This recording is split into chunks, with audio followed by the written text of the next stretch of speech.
Hello বন্ধুরা, YouTube camera তোমাদেরকে স্বাগত জানাই যে তোমরা যদি ইউটিউবে গিয়ে কোনো কিছু ভিডিও বা কোনো গান গান প্লে করার পর মিনিমাইজটা করে দেবে, সে গানটা চলবে না। তার জন্য গুগল প্লে স্টোরে গিয়ে ব্ল্যাঙ্ক স্ক্রিন বলে একটা অ্যাপ ইনস্টল করে নেবে। অ্যাপটা ইনস্টল হওয়ার পর মাত্র 6.0 MB অ্যাপটা ইনস্টল হওয়ার পর ওপেনে চাপ দেবেন। ওপেনে চাপ দেওয়ার পর স্টার্ট করবেন।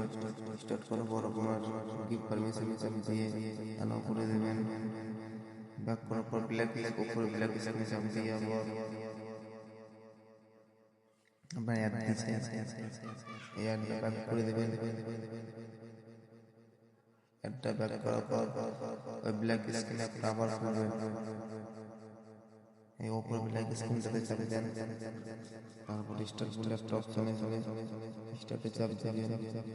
অ্যালাউ করার পর আপনার দেখবেন স্ক্রিনে একটা লক স্ক্রিনের মতো একটা জিনিস ঘুরবে।